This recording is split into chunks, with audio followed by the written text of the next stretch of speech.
Welcome to the Motorcycles Are Drugs podcast, a show where we speak with artists and engineers, connoisseurs and problem solvers from the moto world and beyond. I'm Henri Boulanger. And I'm Gary Boulanger. We're a father-son team that has collaborated for years through storytelling and imagery, often combining our creativity with the adventure and community we've found on two-wheeled machines. Thank you so much for spending time with us. Today's guest is Jay Ward, the creative director of franchise at Pixar Animation Studios, who's got several Formula One, MotoGP, and NASCAR legends on speed dial. He's a car and motorcycle buff whose expertise has taken him worldwide to judge at CONCOURS competitions. No stranger to a wrench himself, Jay managed the parts department of a Bay Area Harley dealership before his jump into show business almost 25 years ago. Jay Ward is coming up next. This is Jay Ward, and you're listening to the Motorcycles Are Drugs podcast.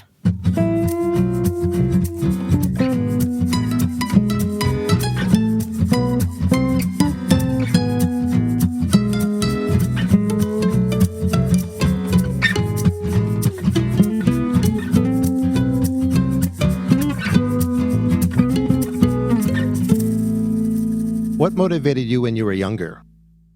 What made you curious and what motivated you to stay in trouble, get out of trouble? Well, I think, the impetus for me in school was you wanted to be cool, whatever that meant to be cool. Everybody wanted to be cool. And I knew that I was never going to be a jock or an athlete. I grew up, with a mother and a sister in the house, no dad around. So never literally learned how to throw a baseball with anybody. Just sports was not in my DNA. But, the automotive and motorcycle thing was always there. So I realized if you got into cars or into motorcycles or into vehicles, that was your own way to be cool. That was didn't have to be a great athlete to be into vehicles. And I always was. In the Bay Area, there was a writer named Tad Burness. He's a San Jose area guy. Wrote a number of books called Car Spotters Guides. He did an American Car Spotter Guide. He did a European Car Spotter Guide. And I had that book. I still have my copy from 1982 on that shelf. And he basically just did clip art of cars between 1945 and 1965 or whatever it was. And I would get the Sunday paper, the classifieds. If you remember, the Sunday paper was the big one, had the classifieds. I'd go to the classic car section or motorcycle section, and I'd circle the vehicles that sounded kind of cool. And then I'd flip through the book and go, oh, that's cool. 58 Impala, first year of the Impala. Oh, cool. All right, circle that.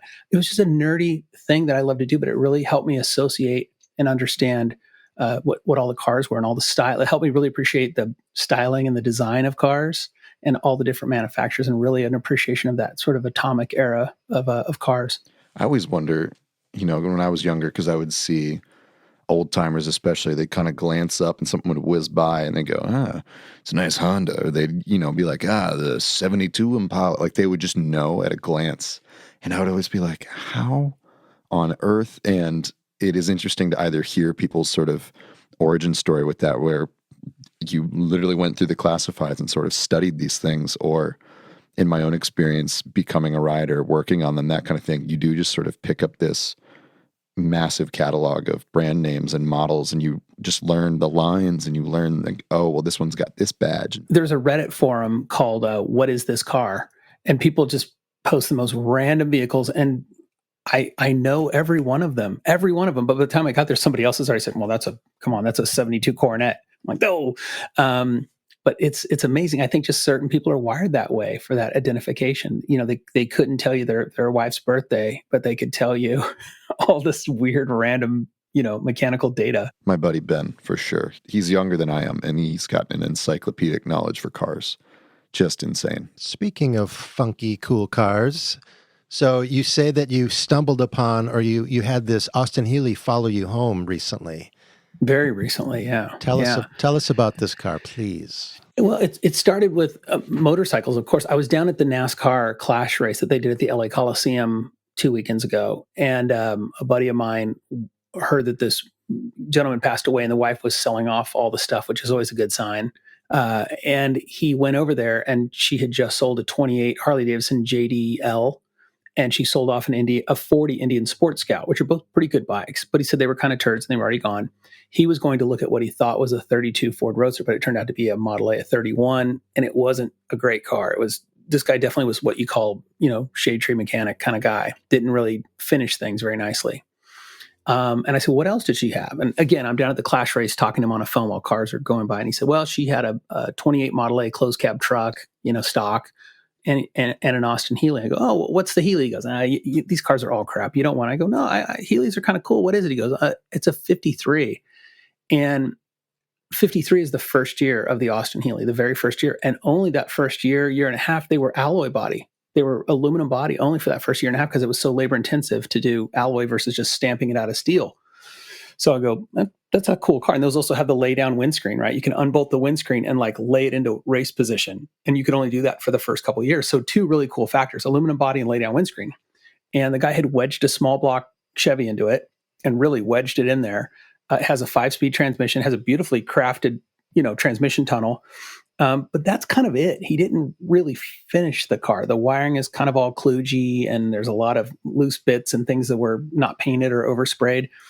But it was a running, driving, registered car. And I got in it and drove it around the block.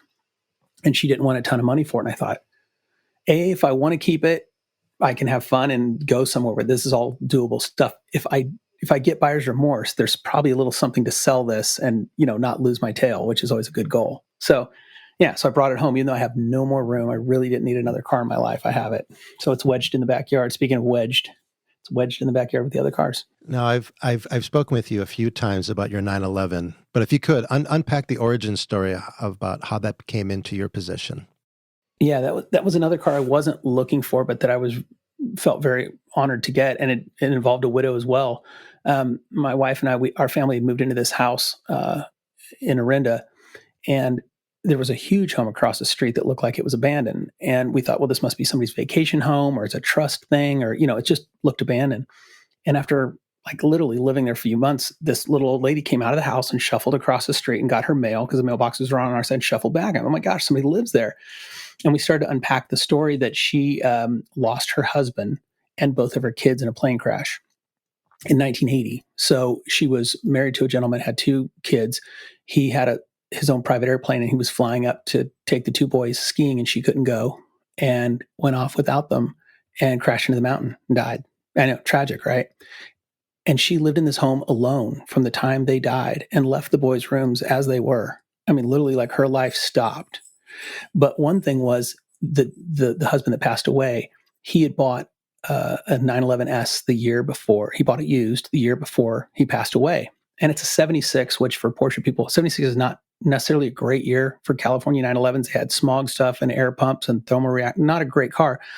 But he probably bought it in 78 or 79 just as a used car, died in 80, and she drove it between, let's say, 81 and about 99. She drove the car, drove it more than he did. She put significant mileage on it, ran into stuff, put dents in it, and then couldn't drive a manual anymore. By 99, she was already becoming a fairly old lady at that point. And she bought one of the new Beetles when the new generation Beetle came out and parked the 911. So between 99 and 2013, when we moved in, that car had not moved, hadn't started, nothing. She just left it. So 911s love to leak oil. They really love to leak oil when you let them sit for 14 years.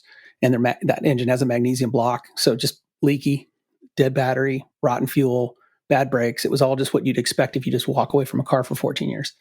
And she saw that I had old cars, and she said, would you come over and help me get my husband's car going again? I'm like, sure. And she said, it's a 67 911S, which is 67 is a really good 911. That's the first year. And I was like, really? And she opens the garage. Nope, it's a 76. But, it's a very complete, very honest California car. It had blue tags, whole thing. And I said, I don't want anything. I'm happy to fix this car for you just to get it running again. If you want to just pay for the parts, I'll tell you what it needs. And she would literally had her checkbook and would write a check for the battery, the oil, or whatever. And I spent 2 years on my nights and weekends getting this car running for her. It had not moved. It had kitty litter underneath. It was just, toast. Got it running, and it smoked like a chimney. I mean, really smoked, but it ran. And she came running down the night it ran and was put her hand on the fender and looked up literally to heaven at her husband and was like, hey, I got it running again. It was like this emotional connection. She had felt that she'd let her husband down by letting the car get dilapidated. So it was running, but it was smoking. And I said, you're probably going to have this engine rebuilt, at the bare minimum, resealed. And a 911 is a complicated motor. When they pull them apart and reseal them and all the gaskets, it's an expensive job. So I got her 3 quotes from 3 different shops in the Bay Area, and they were all a significant amount of money. And keep in mind, in 2014 or 15, 911 market had taken off, but that particular 911 was still really not very appreciated. The SCs and the 74 to 77s were kind of the bottom of the air-cooled barrel. And it wasn't like people, anything 911, they weren't doing that yet. So the car was worth something, but it was literally worth only a little bit more than what they were asking to reseal the engine. And so she was like, I don't know what I want to do. I think I might sell it. I can't drive it anymore. I just wanted to get it running for him. I said, okay. A couple months went by, and I said, if you're going to sell this car, I said, I put 2 years of time into it. Would you at least give me first crack at buying the car? I'd hate for it to go away. It's almost become part of our family too. And so she sold it to me for a very reasonable amount. And she knew the work I'd done. She factored that in, and I bought the car. And then I spent another 2 years really spending a lot of money going through that car and doing everything correctly. But runs, drives. And when I got it running, I picked her up. She's now at a senior center. She had a stroke and couldn't stay at her home any longer. And I picked her up and I took her to a local car show. And I had registered the car in her husband's name for the car show. So it had his name, and she was there at the show. And I think that gave her a sense of pride of like, she was associated with that car again. So it was really cool. We've stayed in touch with her since. We go visit her quite often in the car just to see how she's doing. That's super cool. I love how that's true neighborly right there, the definition.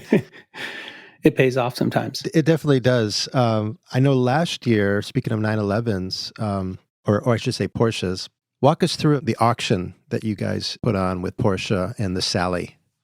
Yeah. So we had a good relationship with Porsche because we did the movie Cars, and Sally Carrera was a character in that.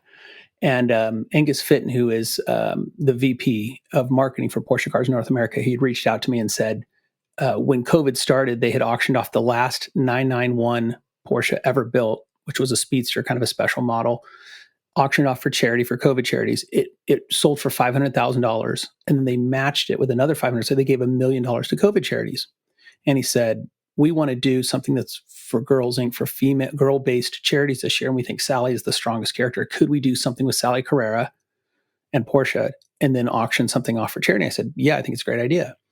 And his original premise was to make a Sally reimagined, like a 992 Sally with eyes and a mouth. And I said, no, we can't do that. We can't have a living character car that we sell to somebody and then they, run it off the road and hit a tree or run over a kid or what, just no. So I said, but we could do a Sally edition or a Sally homage, brand new 992. So that's what we did. And I pulled in Bob Polly, who was the original designer of Sally. He designed Lightning McQueen. He designed Buzz Lightyear. And I still work with him every day. And he helped me, and I said, let's do this together. So the two of us worked with Porsche, and they gave us carte blanche. They said, what model should you do? What options do you want to do? And we said, what's possible? What can we do? So we built a really pretty cool 992, a Carrera GTS. This was right after that container ship went down with all the cars on it. So Porsche was backlogged trying to make all these cars for people. But we got a GTS, manual transmission, no sunroof, had it painted in Sally's blue, special door sills, special interior, special everything. And the car stickered at probably almost $400,000. With all the options that we did, like we did everything. They have a special wishes program called Sonderwunsch, where you can be like, I want a plaid doorknob or whatever, and they'll do that. That's special wishes. We did over 30 special wishes options, which you just don't do that. But we're like, we want this, but not this. Can we have this with this? Did you do like 2 or 3 to test the waters? And they said, yes, do more. And you went, it's the opposite with the Germans. They're always like, that's not possible. That's not possible. And then they're like, okay, we can do this. And so, we kept poking what was possible. And really, we went as far as we could with them. They made one-off wheels for the car, the turbo twist style wheels like Sally had, but modernized. They don't do one-off wheels. Porsche is very difficult to do. The homologation to do a one-off wheel is really expensive. So they were like, you can't do wheels. And we said, we have to do wheels. If we don't, it's just a blue 911. So all those things we did. So in August, the car was to be auctioned off at Pebble Beach at the RM sale. And everybody's question was, what's this thing going to bring? Right? The last car sold for $500,000. This one stickered at $430,000. We're really hoping for $600,000, $700,000, maybe $800,000 would be awesome. My guess was I kept getting more bullish, and I went up to 950, Lightning McQueen 95, 950, 950, just under $1 million. Cool. And everybody's like, yeah, maybe. It was on display at Monterey that weekend. There was just people mobbing this car the whole time. It was really, really popular. And the guys from RM said, we've never seen this kind of interest. People are literally going crazy for this car. Cool. Porsche, in their infinite wisdom, flew Bonnie Hunt in, who was the voice of Sally Carrera. She was also in the Green Mile and Jerry Maguire, to get up and say a little something to get the crowd going. And she got up there and said the most perfect speech about, like, this car is going to help these girls' lives. The war in the Ukraine had started at that point, so we split the charities between Girls Inc. and Ukrainian refugees. So, it was like two really good causes. And, it just, warmed everybody's hearts. The bidding began, and it hit $1 million in 17 seconds of bidding. Over $1 million in 17 seconds, like boom, boom, boom, boom, boom, boom, boom, boom. And people were just, hands were going up. And I was like, whoa. So it got up to $1.7 million. And it got quiet. I'm like, cool, we're good. All right, whew, awesome. Well done. And one of the RM auctioneers walked over to me and he said, hey, I've got a guy on the phone who really wants this car. There's still some people in the room. What would you be happy with? I said, I would have been happy a while ago, but we're almost at 2 million. I'll tell you what, if we can hit 2, like we're at 1.7, let's do that. He's like, all right, let me see what I can do. He turns around to walk away, and before he could get away from me, somebody in the back of the room hit it to 2 million. And he was like, okay, it's still on. And he ran off. And it went 2.1, 2.2, 2.3, 2.4, 2.5, 2.6, 2.7, 2.8, 2.9. Then it got down to 3 million. And then the room just erupted again. And it got down to 2 people, one person on the phone and one person in the room. 3.1, 3.2, 3.3, 3.4, 3.5. And at 3.6 million, the guy in the room was like, I'm off. And the phone bidder got it for $3.6 million, which was the most money Porsche has ever sold a new car for. It's one of the top 20 most expensive Porsches ever sold. We're talking 917s, 550 Spiders. It's in that halcyon level. But of new cars, they've never sold a new 911 for that amount of money. Not to mention, it's not a turbo. It's not a GT3 Touring. It's a Carrera GTS. Sally Carrera, Jay. There's the difference. Thank you. Sally Special. Sally very special. Aren't you glad you checked off all those custom boxes? Yes. And the guy who bought it could not have been cooler, more gracious, more kind. Total Pixar person, total Porsche person. Appreciated all that stuff we did. And Porsche went so far and above for this guy to feel special that honestly they didn't have to do, but they did. There was a custom watch that came with it, a one-of-one watch. There was a special cover that looked like Sally when you put the cover on.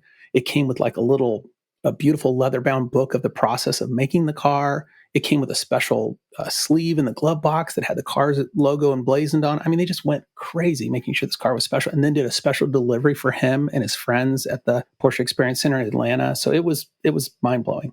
Now, for those people listening, we've talked a bit about Pixar, but we haven't talked about your role at Pixar. Let's go back, I think, 24 years? Has it been 24 that you've been at Pixar now? It will be. Almost 25? No, yeah, you're right. Yeah, because I started at the very end of 1998. Talk to us about your origins at Pixar and lead us up to what you do on a regular basis today. Okay. I started at the very end of 1998 on Monsters, Inc. as a PA in the art department, and a PA as a production assistant. So that was the entry-level role in the art department. And just to go back a little further, I went to art school at the California College of Arts and Crafts in Oakland, which is now called CCA, but then it was CCAC in Oakland. And my roommate was a sculptor and blacksmith and jewelry maker, a big guy, glass blower named Jerome Ranft. His older brother was Joe Ranft, who was a story legend at Disney. And Jerome was older than me. He was like an older brother I never had. And so we became very good friends. And Jerome left school before me, and he went to go work on Nightmare Before Christmas. And that was actually all done in San Francisco. And Jerome was working on Nightmare, and I came to visit him a few times. I was still in school. And one day he called me. He said, hey, you want your name on a tombstone? And I was like, okay. I don't know what that means. Is that a threat? And he put my name on a tombstone that when Jack Skellington gets shot from the sky, he lands in this angel's arms in a cemetery, and the camera does a 360 pan around the cemetery while the song plays, and my tombstone is in the background. The tombstone is right there. That's it. That is the tombstone. Right next to the Iron Giant, I'm noticing. So I was pretty enamored, and Jerome gave it to me after the movie was done. And then he went to go work on James the Giant Peach. And then he ended up at Pixar on A Bug's Life. And I visited him this whole time. So I saw him at Pixar and I said, wow, this place is really, Skellington was cool, but this place is kind of different cool. It's computer cool. And there's just so many PhDs walking around, and yet so many like kind of artists as well. It was this great buzz of left and right brain people in one place. And I said, if anything ever opens up here, I'd love to work here. I was a manager at the Harley-Davidson dealership in San Francisco at Dudley Perkins Harley. But I thought, I've got my art degree. I could just lean on a parts counter the rest of my life, or I could be in a creative environment. Even if I made less money, I think I'd rather be in a creative environment. When you're young and you don't have a wife and kids in a house, you're like, that's the time to do it, to take that risk. And it was a while. And then that opening came up on Monsters, Inc. and Art. And I took it because I had been managing a parts department in the outside world. I had an understanding of management, and I moved up to a coordinator, which is the next level up. And then after Monsters, I went on to Cars. And on that film, I moved from coordinator to manager, and I managed the character team where they built the cars and the computer. And my boss, John Lasseter, who directed the film, said, wow, you know a lot about cars. So I sort of became a carsultant for him on the film of, this is wrong, this is right, I would do this, blah, blah. And really had a wonderful time working on Cars. And then from there, I went on to Ratatouille. I managed the art department on Ratatouille. I produced a short film called Presto that was on the front of Wall-E about a magician and a rabbit. That was a short that I got to produce. And then I went on to Brave. And then Cars 2 came around, and I was on Brave, and John wanted me back onto Cars again. And I said, I can come back if you need me to. And he said, but Cars has become this huge thing. It's like its own living beast now. It's much bigger than just a movie. We'd built Cars Land at that point, and those cars, it was just so much stuff going on. It was so popular that he said, I want you to manage it full time. What is it like to manage the brand of Cars? Nobody does that. So I wrote out a job description, and that started to become my job. And I got out of the production side and began to creatively direct Cars. And then now I creatively direct franchise for the studio. So all these creative projects that are sort of outside the film window is what I work on, sort of creatively advising Disney and our partners around the world. Specifically for Cars or for more projects as well? It started with Cars. And then I realized that franchise is bigger, right? Like you can do an all film, you have these greatest hits like Toy Story and Cars and Monsters and Nemo, and people always will activate on those. We call those evergreen. But you have these other activations, like a great example is I just finished this exhibit that we did in Brazil called Mundo Pixar. It's the world of Pixar. It opened in Sao Paulo for only 3 months. It was a ticketed event because people in Sao Paulo, they don't have a Disneyland. They don't have a way to access Pixar in a tangible way.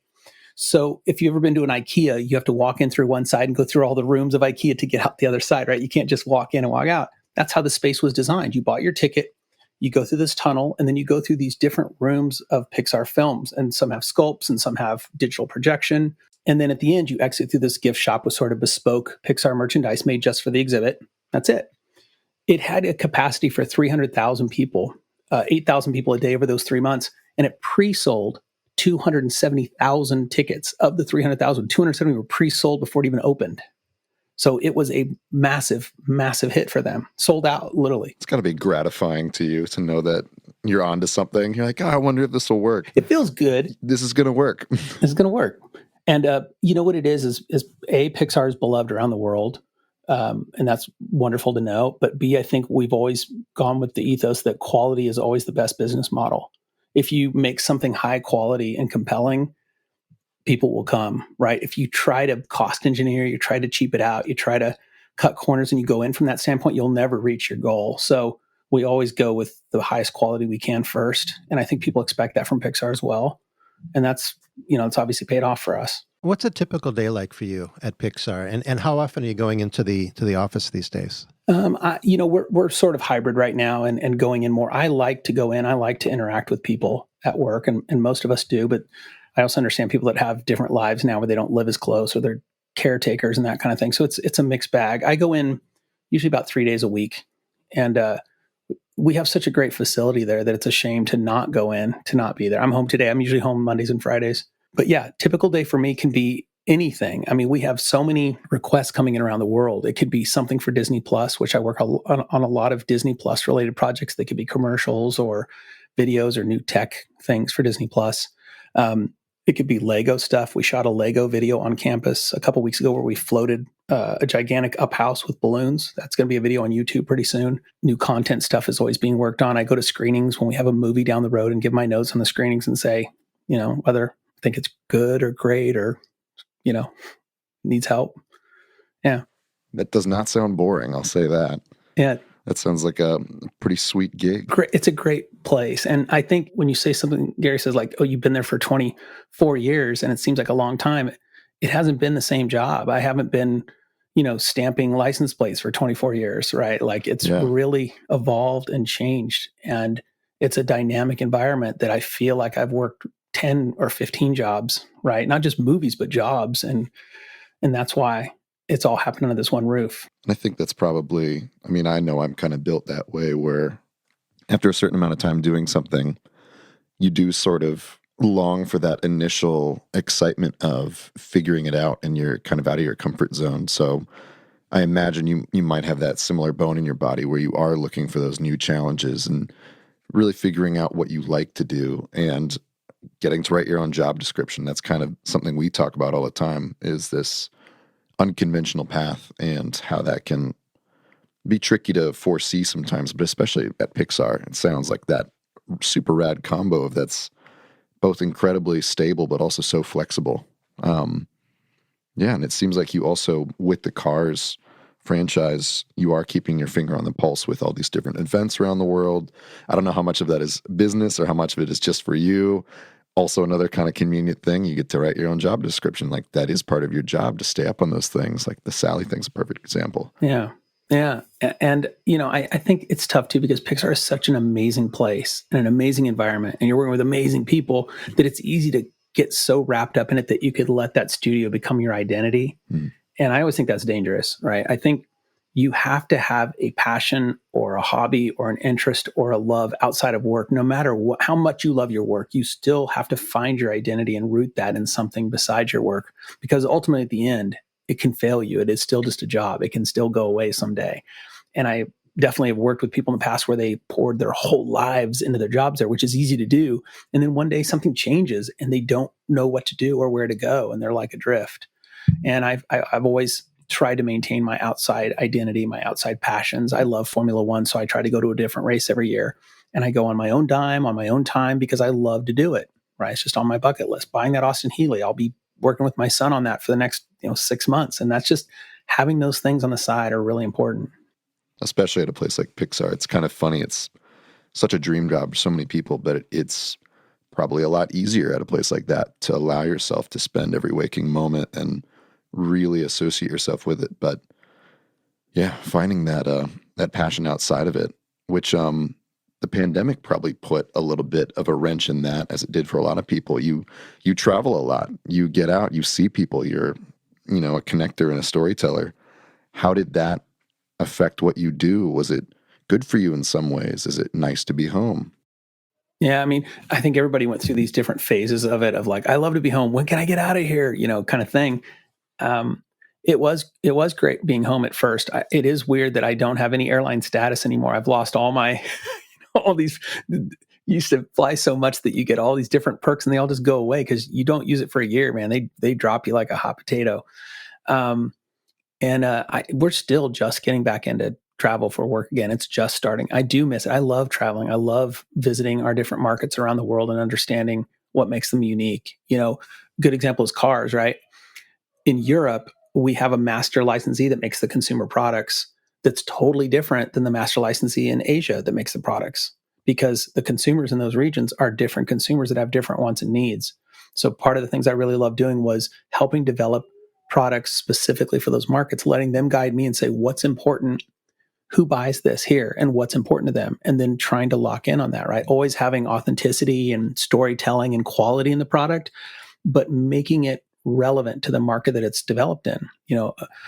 A lot of American companies are like, well, it's American, so everybody should love it. But different markets are different around the world, right? People appreciate different things. And you want to come in and understand that humbly and ears open and go, what works in this market? Oh, well, in Brazil, going back to Brazil, they have a huge import tax.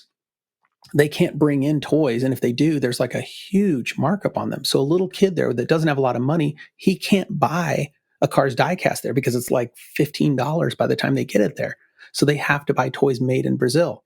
Okay, well, in Brazil, they don't make diecast. So what can we make? And what, those kind of things. I love working out those sort of creative problem solving to give people, to make kids happy around the world and get stuff that they can afford and enjoy. It's really refreshing to hear that, especially because you're right. Here in the U.S., we do love creating things for export that we're like, yeah, of course people are going to like it. We're great. This is a fantastic, and it is a fantastic thing, right? The stories that we create, movies, stories, books, like pop culture is kind of our huge thing that we've got. But I do like you bring up the humility that sort of comes with knowing you go somewhere else in the world, it is quite literally worlds away. We might be enjoying the same thing, telling the same stories, but the realities of the world are, there's different tariffs, there's these different things. And I like that the creativity extends to the logistics. That's fascinating to me. I could talk for hours about that alone, just because it's so cool to be like, all right, here we got to go this way, or maybe we just have to make it this different way. Like, I love that. That must be fascinating. I think you also understand that, like, in the U.S., because we're such a huge country and a very ethnocentric country, we there's a lot of people here who never travel. They never leave the U.S. They might go to Mexico once or twice in their life, or go to Canada, but they don't ever leave this continent. And it's scary how many people don't have a passport in the U.S. Right? They don't need to. Pretty easy to do, right? Like pretty easy to do, right? Big place, lots to see. When you live in Europe, exactly. You live in Europe, you can be in 15 countries. And you could still be in Texas if you're in the U.S. So I really, traveling and seeing the world just means a lot to me, to really open your mind and open my mind, and like, how different people work and function and do things. How do they see us? How do we see them? What can we offer to help this market versus, anyway. Yeah, we could talk about it for hours. For sure. I had a short question just because I'm curious. When was the first time you got to get out of the country? First time I traveled overseas, was with my dad. He used to go to Germany, and he would bring over American vehicles that Germans appreciated, which were, they liked Winnebagos, and they liked like big Cadillacs. And this is in the era of Dallas, the TV show Dallas and Dynasty. So Germans were like really into J.R. Ewing. So they loved, and like Knight Rider. So like Germans loved these American things like Trans Ams and Eldorados and weird stuff. We're like, really? And we liked gray market Porsches. So my dad had an arrangement with a dealer over there where he would bring him these weird, esoteric very American vehicles to Germany.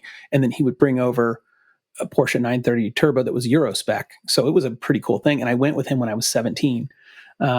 This is my senior year in high school, and the dealer in that town, the little town of Bamberg, Germany, loaned us a brand new Porsche 944 Turbo S, which is a 4-cylinder Turbo S.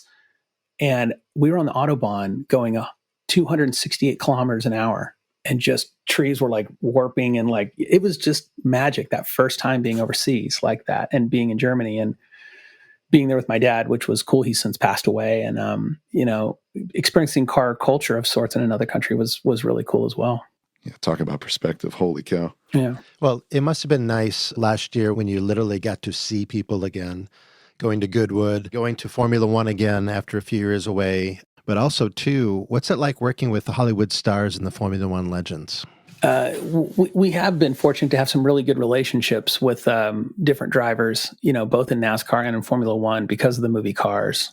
That's been great. In fact, Checo Perez, who races for Red Bull, turns out he has a son that loves cars, Pixar cars. And our Mexico market asked, hey, could we create a die cast for Checo Perez? I'm like, yeah, let's do it. So we took Francesco, which was the Italian F1 car in Cars 2, and we made a Checo Perez a version and presented it to him in a jewel case. And I mean, like, who would ever figured? I mean, we did, let's see, it was Charles Leclerc and who's his teammate? Carlos Sainz.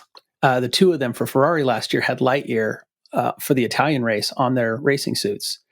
What's the MotoGP rider, Alex Espargaro? How do you say his last name? Aleix Espargaro. He had a Luca helmet, which I designed, that he wore because he was sponsored by Vespa. And we made a movie called Luca that had Vespas in it. So I got to design a helmet for him. And I've got a picture of him holding this helmet that I helped design. I was like, very cool, right? Great movie, by the way. Romain Grosjean. Loved Luca. Thank you. Just nerding out for a second. No, it's a fun movie. It's cool. My only claim to Luca is they recorded my Vespa for the movie. So I have a 58 Vespa GS 150. And they recorded my bike. So I have pictures of it in the studio of them like putting microphones up to it to record the bike. Well, like Eddie Van Halen's Lamborghini. Which was used in what? Panama. Okay. Oh, yes. The sound of his car was recorded for the That's song right. Panama. Jay Ward Yeah. and Eddie Van Halen, Vespas Yeah. and Lamborghinis. Yeah. They used the Vespa, my Vespa, for Luca. But anyway, yeah, designing that helmet, like just cool stuff. Romain Grosjean, I was starting to say Romain Grosjean in 2018, he has a helmet painter over in France, and they said, hey, could we use either Lightning McQueen or Mater on Romain Grosjean's helmet? I said, yeah, I think that's cool. So he had a Lightning McQueen helmet for one race for the US Grand Prix one year. It was the year that his car, had the big fire at the end of the season. A couple races earlier was the US Grand Prix, and he had that Lightning McQueen helmet. And then they sent me, he painted two, and they sent me one of the helmets, which I have in my office. Oh my gosh. That's kind of cool. Also, it's another reminder, never hurts to ask, because you have no idea who is in charge of saying yes or no at these various companies. You might think, there's no way they're going to say yes. For all they know, there's a Jay Ward who's super happy to be like, of course, we'd love to see that. Like, we're just as passionate about this as you are, and you've got the keys, so why not? Yes. Well, your team, Jay, must be flexible enough. If a big opportunity presents itself that's timely, you obviously have the means and the wherewithal to say yes and execute, right?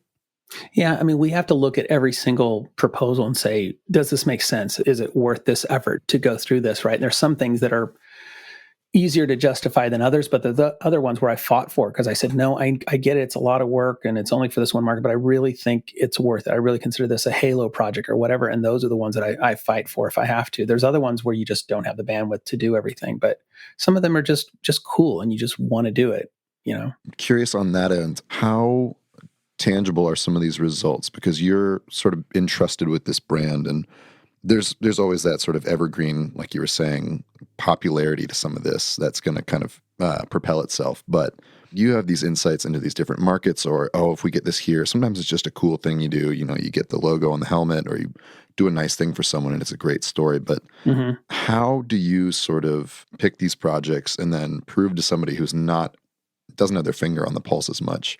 How do you say to them, like, look, here's the impact, here's the positives from this? Yeah, it's a good question. So my boss, who I report to, is our senior vice president of marketing. So he understands the quantifiable thing of marketing, right? Sometimes it's brand awareness or brand elevation. Other times it's actually, dollars, like the Mundo Pixar thing in Sao Paulo, Brazil. That was financially successful for that Brazil market. They needed that. So now that exhibit is moving on to Mexico City next because they were like, whoa, we want that, right? So that's a financially tangible thing. There's other things where I don't say anything. I just do it and I think it's cool and we get it done. And then somebody at work is like, did you see this MotoGP rider had a Luca helmet? How cool is that? I'm like, yeah, we did that. So, you do choose your battles and they're not all financial things, but that's why we talk about that internally and go, I think this is important. Let's do this. And there's other times there's things we just have to say no to. We can't do it all. And I've been involved with projects for different companies where there is a PR-minded person or small staff that tracks the reach, and they're able to capture those metrics to share with leadership. And that's oftentimes leadership wants to see the metrics, MotoGP, Formula One audience, depending on the broadcast. You say, well, we technically reached 4 billion people that last Saturday, Sunday. The reach. So those are the metrics typically that decision makers will want to see so they can go, yes, next time, you guys can go forth. That's right. I think the other thing that we found is like when other markets notice something you did for one market and then they want it, then you go, okay, there's something there. So a good example was we did a thing called Pixar Putt, which was a Pixar themed miniature golf course in Australia. Our Australian market is amazing. This team in Australia they're the best. And they came up with this idea of a Pixar themed miniature golf course. And I helped them just design each hole to be unique to each Pixar film. So you can play the Luca hole or the Turning Red hole or the whatever. And it was tremendously successful in Australia. They opened up a second one. So they had two of them traveling around. And then the US said, well, wait, we want Pixar Putt. So then Pixar Putt came to the US. And then Singapore said, oh, we want Pixar. So then it came over there. And I said, you guys can all make one, but you have to go through the Australia team. You have to use their assets that we've created. I don't want it willy-nilly, right? Because the creative genesis came out of there, and the team that built all these things, they've already done all that learning curve. So don't start over. I know you love the idea and you want to just run with it, but I want you to work through that team that created it because that's your best resource. And then you have them make the assets for you. But that's a good example of something that starts in a small market that's a great idea, and the other markets go, well, we want that too. And something tangible as well. It's kind of funny, even if you're not on the production of these things, in some ways, you are bringing this stuff to life. I'm noticing a theme with the exhibit. You're having people go through almost like a theme park ride where you get to sort of create that experience and sort of aim their perspective. Miniature golf, it kind of has a similar feel, right? It's a lot of the same elements. And especially when you're a kid, that is so real. And that is like, you see that statue and there's that weird childish leap of logic. That's Buzz Lightyear. And he's right there and you're so stoked. So that's got to be fun. Well, Jay, let's go back to your automotive and motorcycle stable. And we know the Healy's in the backyard. Tell us the other vehicles that you do have. Let's see. There is a 29 Model A Roadster with a Cadillac 331 in it that I built when my wife and I got married.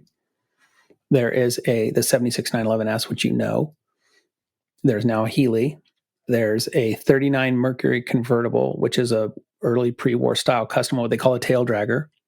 There's a 57 Pontiac Safari wagon, which is like a Nomad, the Chevy Nomad, but it's Pontiac's version. It's far more rare than the Chevy version. That's the family hauler.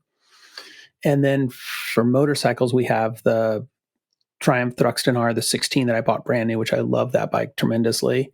I have the 58 Vespa GS, which we talked about. We picked up a really cherry Honda Trail 70, a 71, the Golden Bug Trail 70. I have an Indian 50 just like mine I had as a kid. I got one again. I found one and it starts and runs. And it's so tiny that if you're more than 6 years old, you're way too big for it. I mean, I forgot how tiny that thing was, but I got one of those. And then I picked up a Heinkel Tourist. Do you know what a Heinkel Tourist is? It was a German scooter, electric start, 12-volt scooter built in the 50s. And they were considered the Rolls Royce of scooters. Look up a Heinkel Tourist. And I found one in San Francisco. And there's maybe 350 of them in the U.S., maybe. So I picked up a Heinkel Tourist, restored that with my son. And I think that's everything. I'm sure there's more. Anyway, yeah. Now, if King Midas said, Jay Ward, I want you to go to Mecum, and with my money, you can buy whatever you want. Very generous. Motorcycle. Oh, motorcycle. Which motorcycle would you choose and why? I am getting, I've always wanted a 39 knucklehead Harley EL. That's the last year of the 18-inch wheels. It's the last year of the tank decals instead of badges. 39 is awesome. And I've always had, that's in the back. But I think right now what I'm really keen on is the bikes of my youth of the 80s. I'd love to find a really nice Katana, an original Katana. I think that styling is one of my all-time favorite bikes. An 86 GSXR 750, 86 or 87. Those first 2 years were stunning in the red, white, and blue. I love old Honda XLs, Honda XL 250s from, I think they went to the white tank in like 86 or 87 Honda XL 250. Those are pretty sweet. One just sold on Bring a Trailer for $8,000. I was like, oh, it's getting expensive. And I always had two strokes as a kid. I had a lot of RDs, RZs. I'd never had an RZ 500. That was always sort of like the Euro or Japanese spec bike that you lusted after. So maybe an RZ 500. Those RD 400s are pretty crazy. Two buddies who owned matching RD 400s brought them into the shop I worked at the same time, and they're getting restored. And, we had to test them out. So I went out and just opened up the throttle, and I didn't realize that I was like laughing out loud in my helmet because it hits that power band and your head just snaps back and you just go. And it's this tiny little bike. And I think if you're not familiar with two strokes, you just don't expect it to have such go. But I have a lot of respect for the MotoGP guys and everyone else. You hear, oh, they won the world championship on a 250. Totally different ball game when it's a 250 true stroke. Let me tell you. On a bike that was actively trying to kill them the whole time they rode it. Yeah, exactly. I had an RD 400, so they made them 76 through 79 was the RD 400 era, and I had a 76. And I remember one night, like somewhere in the Mission District, just same thing, kind of cranking at the light, talking to my buddy, and not really respecting the two-stroke power band, and it just stood up on end. And I think my feet were like dangling behind. I had to like run them up to the pegs to like carry out the wheelie and let the front end come back down. I was like, wow, such an awesome bike. Those have really come up in value too. The RD 400s have really come up the last few years, especially in the funky colors, because they made them in a red was the most common, but they made them in a green and a blue.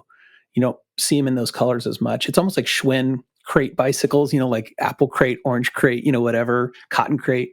It's that way with the RDs. Yamaha did some great 70s colors, and now those are really getting popular again. So I'm not much of a collector, and I've bought bikes, but for the most part, it's kind of been, something that works and something that kind of fits what I'm going for.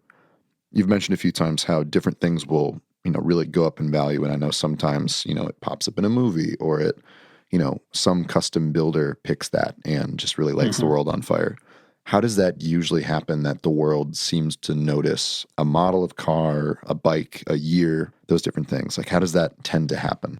I mean, it's one of two things, right? You're right. It can be the only reason people care about DeLoreans at all is because of the movie Back to the Future, like really solidified that car, as being an icon, even though it's not a great car to drive. They're not fast. They're not well built. They're not, I remember when those cars actually came out, I was a little kid and I was like, really? What's that motor out of? A Peugeot?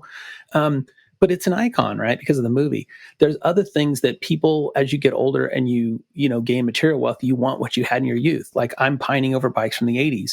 And those bikes that were poster bikes of the 80s are hot again, right? Like Ninja 900s. Like if you saw a Top Gun Maverick, the Ninja 900 was like, in that movie, was an icon. Every kid wanted a Ninja after that film came out, or GPZ 900 as they were known everywhere else.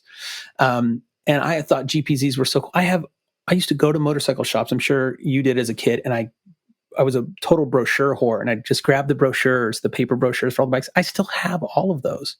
So I think as you get older, those things, ATC 250s, right? Like remember the Honda 250R, ATC, the three-wheeler, those have come back into vogue again, right? Because it was like, that was the hot ticket of the 80s. That's true, though. I mean, that makes sense. There's almost a generation delay or so, and people can finally go back. I'm very curious once I reach that point and I've got, that money burning a hole in my pocket, what I'm going to look back on and say, I really could use. It's probably not going to be the Honda Elite 80 scooter that I had in high school. That thing was fun, but pop-up headlight, or no? The 80 didn't have the pop-up. You had the fixed headlight. No, that's the one from Terminator. See, 150 Elite had the pop-up headlight. Yeah, I know, and I really wanted that extra power because it could make it to about 36 miles an hour. Oh yeah, and not much more. Gary, do you remember the Honda Reflex? They only made it for 1 year. It was made in 1986, and it was a Honda trial bike. It was supposed to look like a skinny trial bike, but it was street legal. Yeah, I do. Called the Reflex,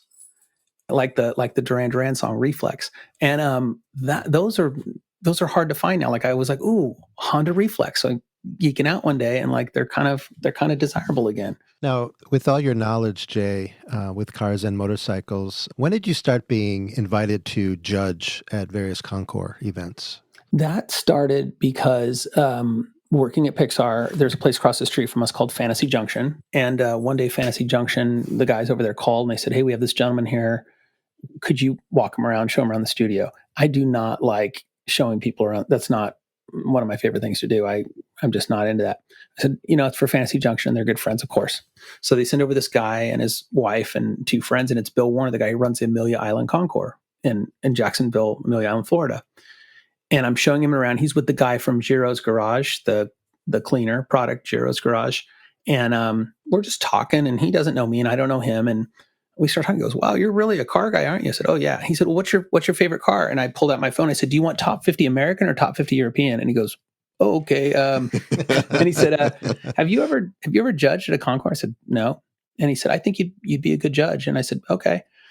And I thought he was just being nice, right? Like just small talk because I gave him a tour. And literally a week later, his assistant called and said, Mr. Warner said you're going to be joining us for the Amelia Island CONCOURS in March. I said, okay, yeah. Well, what do I need to do? Like, I don't know. She goes, don't worry about it. You just need a tie and we'll tell you what to wear. And, you just get out here and we'll take care of it. And it was the amazing thing about it is the judging is great. And the next year I got invited to Pebble Beach, which is really a high watermark of judging. This year I got invited to join at Villa d'Este in Italy, which is the European high watermark. Oh, look at you, Jay Ward. Nice. That's a biggie. That's a biggie to me. I was like, Villa d'Este is like, that's on Lake Como. Like it is truly the best of in Europe. And to be a judge there it's an honor. It's truly, truly, truly an honor. So I'm excited. But the first year judging, going back to Pebble Beach, I walked into the judge's room and I looked around, and these were like icons of design and racing. Like literally, Gordon Murray is there, and Niki Lauda is there, and Tom Tajarda, who designed the Ferrari 330 and the Fiat 124, is there sitting next to me, and Hurley Haywood, the Porsche guru, is there. They're all in this room sitting with me, and I'm like, I'm a nerd from a cartoon studio. What am I doing here? But it was truly that's what blew my mind, is sitting with all these people. Did they make you wear those hats like we wore at Shakey's Pizza on our birthdays? Did you work at Shakey's Pizza? No, I went there on my birthday. I prefer to wear the little hat as a judge. It just makes me feel good, but they don't make you wear a hat. Okay. No, there's no required hat, and they don't. You don't know what anybody else does. I just know by looking at their name tags, and then you go, "Whoa, this is cool." Well, it's gotta be very validating to have spent all those youthful years and early adult years studying and becoming enamored with, but retaining all that information, because you didn't, you weren't invited because of who you were at cars. You were invited because of what you knew about cars, right? Yeah. And that was the thing we talked recently with Jared Zaug when he had the motorcycle show at the Ritz-Carlton in Half Moon Bay. It was a good show. He really focused on the judging, because he felt that was very, very important, not just gathering up these beautiful these bikes, but the judging really mattered. I learned a lot about motorcycle judging from a guy named, and his name is Somer Hooker, Somer Hooker. And he lives in Tennessee, and he is so knowledgeable about motorcycles. He knows far, far more than I do. And I got to judge with him at Hilton Head, and we became friends after that. And he loves hot rods like I do. And his mind, the amount of stuff he knows about bikes in particular, and he can tell what's original or what's repainted and what's real and what's fake. I learned so much from guys like that. Now, are you going to be judging at the Quail this year? I'll be judging at the Quail. I was supposed to last year before the motorcycle attacked me. Mm-hmm. Yes, I'll be there judging this year, and I'm looking forward to it. Are you doing the ride the day before? I don't know. It just it'd be fun to go down and make a couple days out of it. I don't think I've ever ridden my Thruxton down there, and it's about the right length you could take a Thruxton R on, so it'd be worth doing. Gina and I decided to pony up, and we're going to be staying at the Quail Lodge Thursday through Sunday. You did pony up. Look at Thursday through Sunday. Look at you, big spender. There's a 3-night minimum. Okay, well then you had to be big spender. But a big part of it is doing the Friday ride, which I did when I was with Cycle World 5 years ago, and being able to share saddle time with Rob Talbot and so many other people. Gene's going to enjoy that. It's a 100-mile ride. It's catered before, mid, and after. There's a swank meal that evening, and it includes quite a bit. So okay, we'll talk. Do you guys, your room that you got? We'll talk offline. Your room, does it have a bathtub in it? Because I'm just wondering if I could put a pillow in there and I'm very quiet. I don't take up a lot of room. Most likely. Well, as a judge, do you get to stay at the Quail? They don't. Would they offer you to judge, and then I think you can call them and probably get some sort of a something a judge's deal on the room. I imagine. I'm not sure. When you're judging these events, and this kind of goes for anything that you sort of get to go to either as a judge or for work, do you feel like you are missing out because you have these responsibilities? Like, is there anything that you wish you had more time to do at the events? Yeah, look at the cars and appreciate them. Because it's funny when you do judging by a class, you have a judges meeting at the crack of dawn, and then you have to run over to go judge your vehicles. And then when you're done judging your vehicles, you have to go and turn in your results and then do some other stuff. So a lot of times I don't get to see the cars till the end of the day. And it's like, boohoo, whatever, but it's still, you regret that because you see these great things in other people's photos and you're like, I didn't even see that. And I was there from like 5 o'clock in the morning. I didn't see anything. So that happens a lot. And then you get caught up talking with someone. You're like, this is great. And this is the only time I get to see you. But man, I can see that car over there that I really want to look at. It's an excess of riches. Yeah, it is that mix of like, you don't want to be antisocial. Some people, that's where you connect with them, is at those events once a year. Mm-hmm. Outside of the Quail and that Swank event in Lake Como, what does your itinerary look like this year for both judging and for motorsports pleasure? Let's see. I had to write them all out yesterday because it's very easy to get overcommitted. So I wrote an email last night. I said, okay, what are all my motorsports car and motorsports commitments? And here it is. So the first thing this year that I'm doing that is a bucket list thing for me, like I said, I like to go to a different F1 race every year. I was invited to go to the Bahrain Formula One race. The first race of the year is in Bahrain. I've never been to the Middle East, so I'm going to Bahrain. Now, when you try to book a ticket from San Francisco to Bahrain, it is not easy because it is literally as far as you can get. It's 8,000 miles away. It's closer for me to get to Australia than it is for me to get to Bahrain. That's how far it is. I didn't realize. I thought I was cool guy for going to Australia. No, Bahrain, farther. So it actually made more sense for me to do a round trip to London and then in the Heathrow airport, walk over to the other terminal and get on a Gulf Air nonstop to Bahrain, back to London, and then my London flight back home. So I'm going to do that. And once I get there, it's all kind of taken care of. I have a buddy who's already invited and I'm going with him. So that's all good. I just have to get over there. And I thought, my wife is luckily the amazing woman. She was like, you got to do that. I mean, when are you ever going to be invited to the Bahrain Formula One race? I'm like, yep, I got to go. So I'm missing Amelia Island Concours for the first time in 8 years to go to Bahrain, but that's a good excuse to go. They're going to do a Lufke cooled Porsche show here in the Bay Area. I don't know if you heard that or not. Oh, no. I know they've had it in Long Beach. Yep. They've done it in LA and various locations down south. And I brought my little blue car down to Lufke Cooled 6. They're going to do Lufke Cooled number 9 here in late April. So I'm going to go to that. Quail, May, I'll see you guys there. Villa d'Est is mid-May. I'm going to go to that. I've judged the Greenwich Concours a few times. I may be back at Greenwich if I can. I'd love to get back over to Europe to go to the 100th anniversary of Le Mans in France, but I don't know if I can. But if I can, I'd love to go to that. That'll be something. That would be cool. Yeah. Goodwood Festival of Speed I might do in the summer. Pebble Beach, of course, Car Week. I got invited to be a guest at the Radnor Hunt Concours, which is in Pennsylvania. Amazing concours, small, really quality over quantity concours. And they asked me to come. And I said, you know what? I'd like to do that one.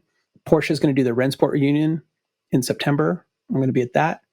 And then the Velocity Invitational, which if you haven't been to that, that's a great event. And that's going to be back up at Sonoma Raceway in November. There's my whole year.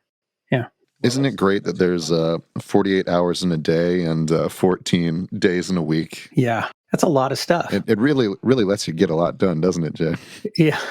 It was easier when I traveled more for work because I could do stuff while I was already over there for work. But now these are, each trip is a time away and a bespoke thing. It's good, though, to see that there are a handful of events in the Bay Area or coming to the Bay Area in addition to those pre-existing, because I noticed that you're able to bring your family to some events and just, show your young kids the scene from not just a dad's perspective, but the fact that they're meeting industry people. Yeah. Seeing these beautiful vehicles, that has to make quite an impression, just like your dad did way back when, right? Yeah. In fact, my son, my son and daughter came to Pebble Beach this year. And my son, the one thing he wanted to do was meet the guy who invented the game Gran Turismo, Carinori's son. So it was like all about meeting him. And I said, oh yeah, he's one of the judges. So he got to meet the guy who, invented Gran Turismo and signed his disc. And then McKeel Haggerty of Haggerty Insurance hosts a bunch of cars you can unlock in Gran Turismo. So that's another hero to my son. So he got to meet him and have him sign something too. So that was his swim lane, was that. For my daughter, she likes more like 50s American cars, like things that are big and bright and beautiful. And so she just likes looking at those things and, she likes meeting people as well. But for my son, it was all about the stars of Gran Turismo being at Pebble Beach. Amazing. Yeah. I read recently that with Bob Iger coming back as CEO, that one of his edicts was more sequels. With that coming down from on high, that must bode well for your team, because sequels in many ways are franchises, yes? Yeah. I mean, we're not involved in the making of the films, right? Like my team is sort of supporting franchises, usually in the window after a film. But you're right, because we are having some more franchise films that are getting recognized. We'll probably do more activations before they come out to reinvigorate those beloved films to people again. Yeah, that's very likely. I can't divulge anything here. That's all top secret information. I know, but I'm trying to grease the skids of your happiness. I hear you. I know you want Disneyland tickets. I'll work on it. Beyond cars. I've never been. With cars set aside. Hold on, stop. You've never been to Disneyland in your life. The man doesn't love lions. He gets antsy. All right, look, I'm going to ask you a question. If I was Midas and I told you you could get into Disneyland for a day with nobody else there, would you go? Yes. Okay, you would go. Yes. All right. All right. It's more about the people, just that you don't like a bunch of mouth breathers. Yeah, with 64-ounce cups. I can say whether they have gone, Buzz Lightyear on the cup or not, that doesn't interest me. No. We are pretty similar people. It makes sense, right? Spent a lot of time together, and when I go to a place like Disneyland, I can think, oh, this would be trouble for Gary, and I can look around and I can see like the different things that would be tricky, and I see how I deal with them. And the nice thing about working together now and doing different things or traveling together is I can kind of speak into that. But yeah, I think for Disneyland, my prediction would be it's mainly the lines and maybe sort of navigating all of it. Too many humans in one place. A little bit. I mean, I get overwhelmed, and I love that stuff. So I think everyone kind of has that limit. I mean, you see people hitting their limit at Disneyland all the time at different points. Well, it goes back to what our good friend Phil Reed Jr. calls the great unwashed. So I'll leave it at that. Yeah. I will say, and we'll get off this subject, but if you ever get a chance to go, as you may or may not know, there's Disneyland, the original 1955 park that Walt Disney came up with, and across the street is now, or across the way is one called California Adventure. Within California Adventure, we added a whole Pixar pier that has the Incredibles roller coaster called the Incredicoaster, Jesse's Critter Carousel. It's got an Inside Out. It's got all this stuff. But there's also Cars Land that we opened in 2012. And it is literally a huge addition to the park that is 100% scale Cars, downtown Radiator Springs. It's really cool. So Flo's V8 Cafe with neon on the roof. It was 5 years of my life working on this. So the least you could do is go visit it, Gary. That's the least you could do. It's very, very cool. It's got Ramones. It's got everything. And there's a ride. We dress the queue area with old car parts. There's anyway, you just need to go just once, find a day when nobody's there. Jay, I'm going to send you some pictures that I took. I think it was last year we went, and just did you guys hear the sound of my arm cracking? You twisted it enough. I think that's either it's you're not going to go. Don't it's even either pretend. a no. I'm mellowing in my old age. I'll get them there. All right. I'll send you the pictures I took because you guys did such a good job. Like you said, the area that you wait in line, it didn't feel. I mean, Disneyland does a pretty good job of making that time interesting and giving you little Easter eggs and things to look at and everything else. But I'll send you some of the pictures I took because even just waiting in line, there was so much to see and to point a camera at, and the red rocks, kind of rise up in the distance, and you really do feel like you're in this place. Talk about making stories tangible, right? Super fun. So great job on that. Thank you. Immersive storytelling. We really, it's cheesy, but I'm going to say everything we did was like, what would Walt do? And if you look at Disneyland, it's a hub and spokes, right? So the hub is the castle and the spokes are all the lands. You start at the castle to go back in time, and then you go to Tomorrowland, Fantasyland, Frontierland, whatever. And when you go to that land, you are completely immersed in that land. And that's good storytelling, right? I don't want to think of Star Wars when I'm in the Old West. I want to be in the Old West. And Walt nailed that from day one. He got that better than anybody had ever done before. So when we added Cars Land, we said, when you walk into Cars Land, I don't want points of reference of other parts of the park. So that Cadillac range you talked about in the back, those rocks, we push those really high to cover up the power lines on Catella Boulevard so you can't see power lines out on the street. Well, you had to. I mean, correct me if I'm wrong, but California Adventure doesn't, as a rule, adhere to that same sense of immersion. Like I think it does not. And it's fine, right? It's its own vibe. There's the Ferris wheel. It's a bit more of like an old time amusement park. There's the roller coaster. There's the pond and everything else. And I think it's nice that it is different. But there are those pockets that you guys were able to sort of bring that back over and kind of incorporate it, which is a smart choice because, it's stories. Yeah, and Cars Land was hard, right? Because there's not a lot of land left down there. They're landlocked on all sides. Unlike Florida, where Walt bought a bunch of extra real estate, you're landlocked at Disneyland. So when we added Cars Land, we took over an employee car park. It's like cut up an employee parking lot to put in Cars Land. That's the only place where we could have gone.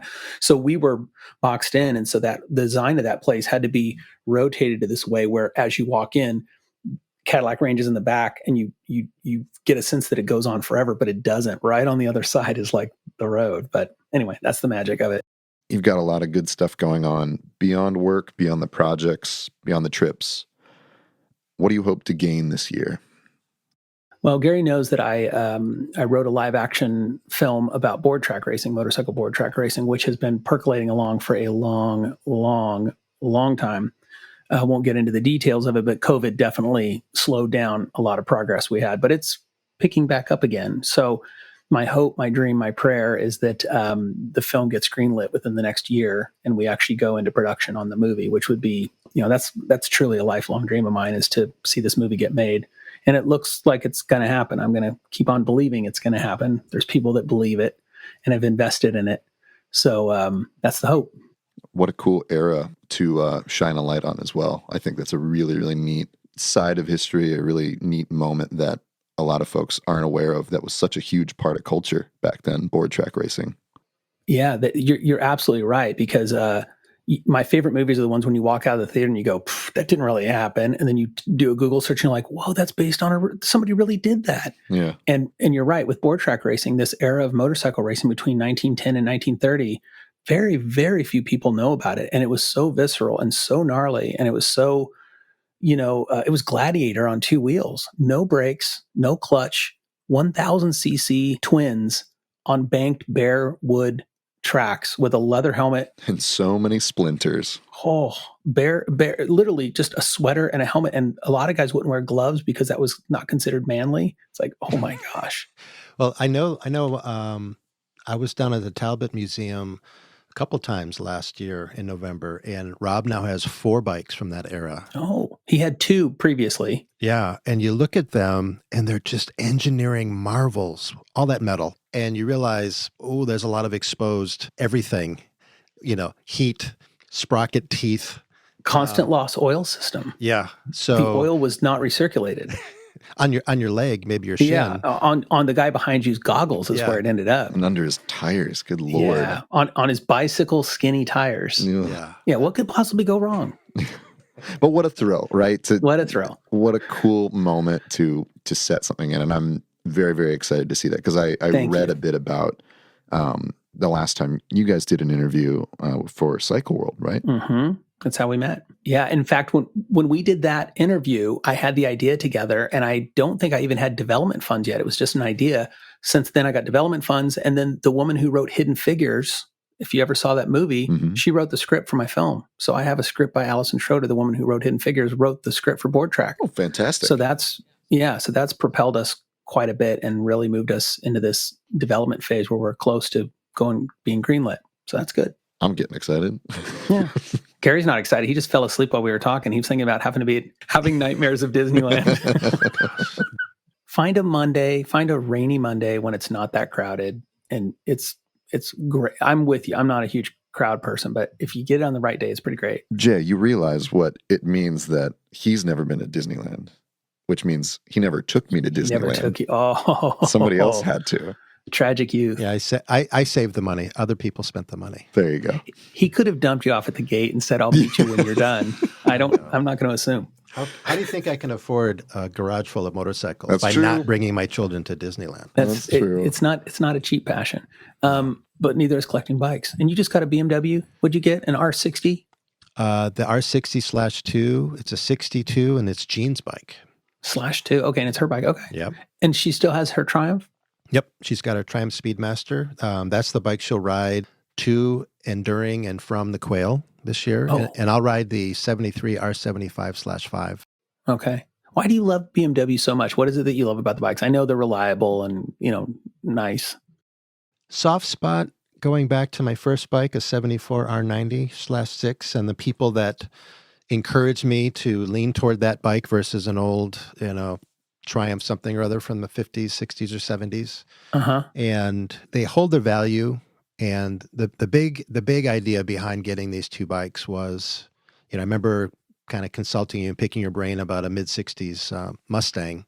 Mm-hmm. But I'm not a car guy. I appreciate cars. And someday when my body is telling me, you cannot be on the motorcycle anymore.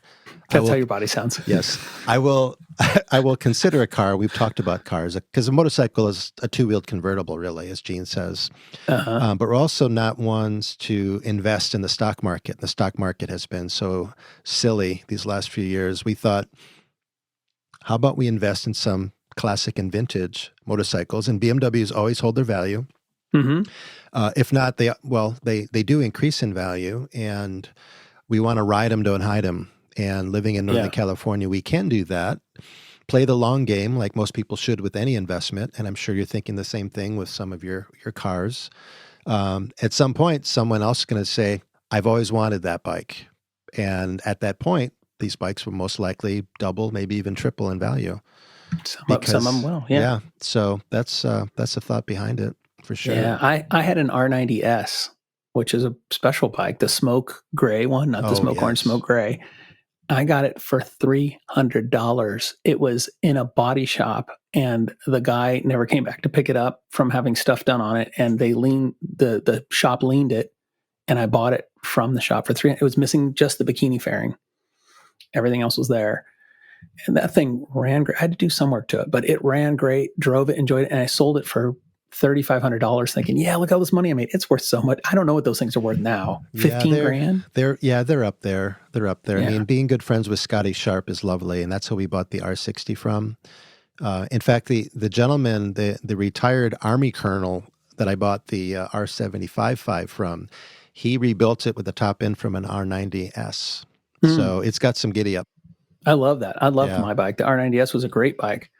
The other bike that I sold that I wish I wouldn't have, that I should have hung on to, but I went broke and needed to sell the time, was I had a Ducati 900 a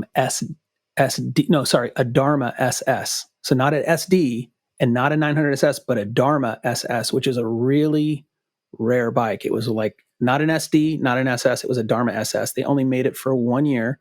It had a ducktail. It had its own unique ducktail. It had a quarter fairing like an SS. It had Delortos and Contis and rear sets, but it had electric start. And it was a 900. That bike was stunning. And it came from TT Motors in Berkeley. And it ran awesome. It was a great bike. And I moved down to LA for a year doing freelance art as a young man. And I just needed the money. And I sold it like an idiot. And it's one of those bikes where you just can't find them now. They're just gone. If you find one, it's in Australia or it's $40,000, one of the two. Yeah, the benefits of hindsight, for those that are listening, really are true. And scrounge while you can and hoard while you can, because you never know. Jay, I do want to ask you, beyond Cars, it's off limits. Beyond Cars 2, it's off limits. Beyond Cars 3, it's off limits. Yeah. Do you have a favorite Pixar movie? I loved Monsters because it was the first film that I worked on, and that will always hold a very special place in my heart. Monsters will. I'd probably say Monsters Inc. And working on Presto, that should be off too, but for short film, that was a special experience. I guess Monsters Inc. is probably one of the most special ones. That's the first film that I worked on. It was also the first film that Pete Docter directed, and he's one of my dear friends to this day. And it's so strange that this film I worked on, working for this director when I was a PA, is now one of my good friends, but that's kind of what happens over time. Fantastic. What about you? What's your favorite Pixar film? I should have had this prepared when I was asking. You always got to be ready to answer the same thing.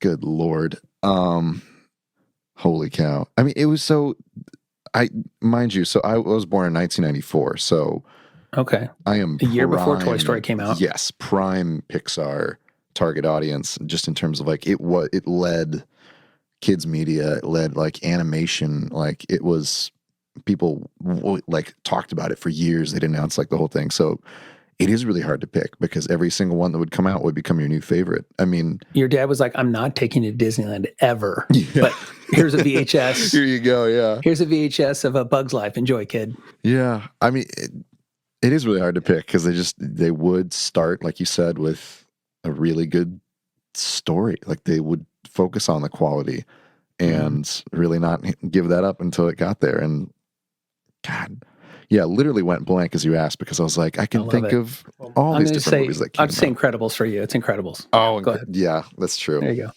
Well, we saw Incredibles together right before your birthday, right before your 10th birthday in 2004. Yeah, and then I went home and immediately made the robot at the end out of Lego as best I could. The Omnibot. Not easy to build a sphere out of Lego blocks, but no. I did, and I think that was like the game for a really long time. Are you in any way responsible for getting a motorcycle in the second one? Because that electric bike that Mrs. Incredible, the Elasticycle, so cool. One of my favorite scenes. So there was another guy who worked It's great. There was a guy who worked for us named John Lee, who was a motorcycle guy. He raced a little bit and he designed the bike. I looked at it and gave them notes in terms of making sure that they didn't steal from real bikes. So sometimes they have to, when they're designing it, they don't realize that they're looking up stuff and going, oh, we'll make the head like this. And I'm like, that's the head of a, blah, blah, blah. I can't do that. So that's usually where I will help them out. So that's my only claim on that, is that I made sure that it was legally compliant, had them change things to make sure that it was an in-house design. I mean, it's good that there is someone in the room with eyes on that, because like you said, in the design process, I think one of the, best ways to go about that is to take a bunch of inspiration, but there is that moment in the process where someone has to go and be like, all right, this is awesome. We got to make this line here like more original or whatever else. Yep. I try to help them with that, because they want to make stuff original. They want to make it good. And sometimes if you don't have an automotive or motorcycle eye, you don't realize where you got that inspiration from. But I can tell usually. Or you have a character, twisting the throttle the wrong way, or all these different things that shows up in movies, and you think there had to be one motorcyclist on set, but sometimes not. Although, slight nitpick, there is what looks like a shifter on the left-hand side. Is it? Okay. Is it, do you know about this? Is it like it was in the trailer and it has bugged me ever since. Like, is it like her clicking it into gear? Is there some sort of like pseudo clutch on there? So you're saying, is the shifter on the incorrect side? Is that what you're it's an electric bike, the Elasticycle. Yeah, but she can have an electric bike that also, there's shiftable electric vehicles. Like Energica, like some of those, like they have like emulators or something? Yeah, or they have these ones. I've seen these transmissions. People put manual transmissions in electric vehicles. Whoa. I'm doing that in quotes. Yeah. But I wonder if that's the idea. And maybe it just looks more badass sometimes. It is. It's so cool. It's like striking the match, right? Is you click and then you go off. Anyway, if I know one person in my life that I could ask that question, and there's even a shot that someone would be like, oh yeah, it's you. So I love that you noticed that. Well, because it's like you said, it's such a cool bike, and then it splits in half during the scene so that she can use her power with it. Anyway. Mine is Ratatouille. Good call. I worked on that one too. I think having Peter O'Toole was a stroke of genius. I think Ian Holm as the chef, what a masterful performance. So I also understand that the gentleman that voiced Luigi is someone who works at Pixar, correct? He was Lou Romano, yeah, and he is also the voice of Snot Rod in Cars. He's the muscle car that sneezes. That's Lou Romano. He's also I think in Incredibles, he's the teacher that Dash puts the thumbtack. Your son is very I can hear it. Yeah, that's him as well. And Lou is actually, he does incredible voices, but he's actually a super talented artist. And he's actually done a cover for a New Yorker, which is a big deal, and done a number of amazing pieces over the years. An incredible artist. He came in with Brad Bird under his watch and has since left to go to freelance doing other things, but incredible artist. Yeah. This has been fun. Yeah. Absolutely a joy, Jay.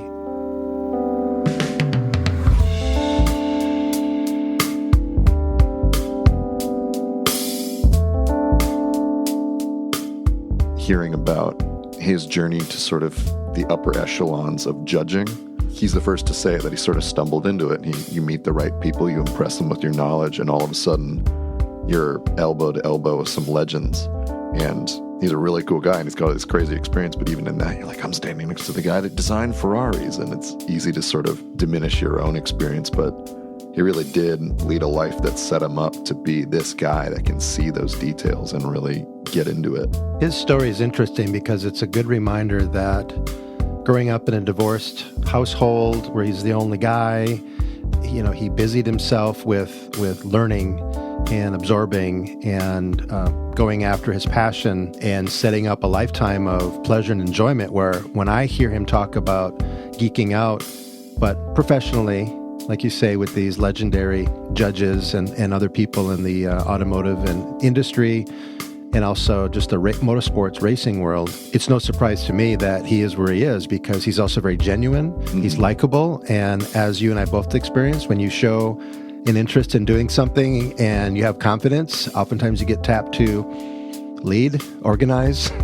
be a part of something. But it's quite an honor, and I love the fact that Jay treats it with respect and he's never not learning. He's always learning and packing more information in that Pixar-shaped skull of his.